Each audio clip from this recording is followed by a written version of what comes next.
ભાગવત ભગવાનની ગાથા 7મા સ્કંદની અંદર આપણે પ્રવેશ કરી રહ્યા છીએ. ગઈકાલે 5 અને 6 સ્કંદ પૂરો કરી આપણે આજે 7મા સ્કંદની અંદર પ્રવેશ કરી રહ્યા છીએ. કારણ ઈશ્વરની અલૌકિક ગાથા એમાં સમયને જતા વાર લાગતી નથી.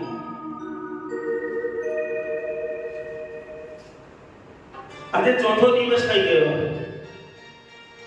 કાલે 5મો દિવસ. કાલ આપણે કથાને બરાબર 1 વાગે વિરામ આપી દઈશું. પણ કથા વસ્તુ એવી છે, આ ભાગવત પુરાણ એવું છે, આપણી કથા અહીંયા પૂર્ણ થાય, વિરામ થાય એટલે આની આ ભાગવતની જે ચર્ચાઓ અવિરત ચાલુ. આ પૃથ્વી પર મનુષ્ય દેહનું કલ્યાણ કરવા માટે શ્રીમદ ભગવાને આ રચના અને આ રચના કરવાથી મનુષ્ય દેહનો ઉદ્ધાર થાય છે. અને દેહને કેવી રીતે ઉદ્ધાર કરવો, આ દેહને કેવી રીતે પવિત્ર કરવો, આ દેહને કેવી રીતે આગળ લઈ જવો, એ આ શ્રીમદ ભાગવત ગાથામાં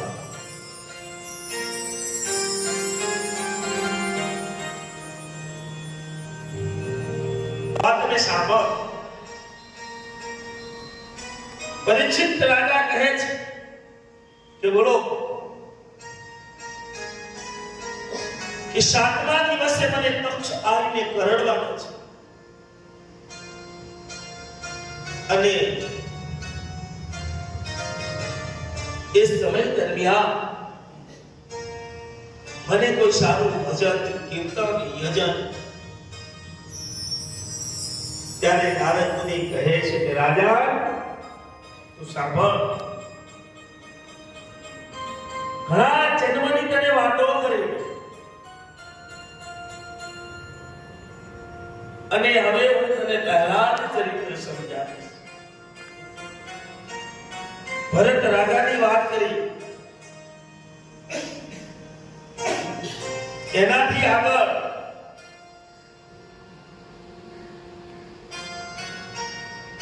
તમે ગોકર્ણની વાત આવી, એનાથી આગળ પુનર્જન્મો ભગવાનના કયા કયા કયા એ મેં તમને જણાવ્યું. આવું નારદ કહે છે રાજા તું સાંભળ, આ મનુષ્ય દેહ મળ્યો છે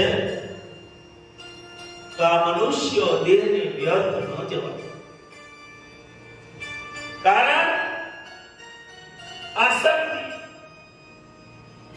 એ બહુ મહાન પાપ છે.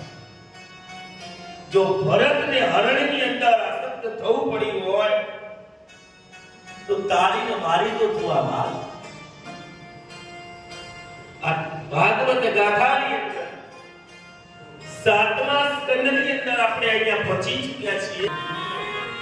નારદ મુનિ કે આ મનુષ્ય દેહ બહુ પવિત્ર, પુણ્યશાળી, ભાગ્યશાળી,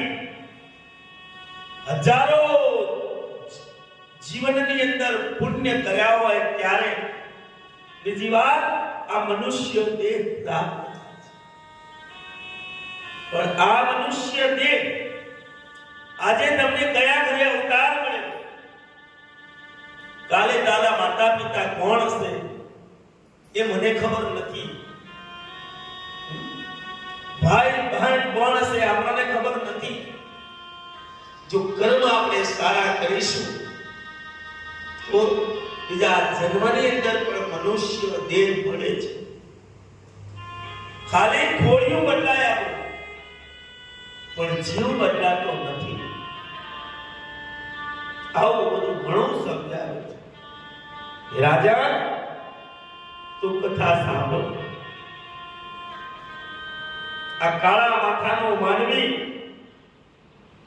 આ પૃથ્વી ઉપર આવી આ જન્મ ધારણ કરી ઘણા પાપોમાંથી પસાર અને પાપોમાંથી પસાર થાય પછી જ્યારે એની ઉંમર થાય ત્યારે એનું પ્રાયશ્ચિત કરે છે. આવું નારદ ઋષિ સમજાવે છે. એટલે કે આપણો ધર્મ, આપણા ધર્મની અંદર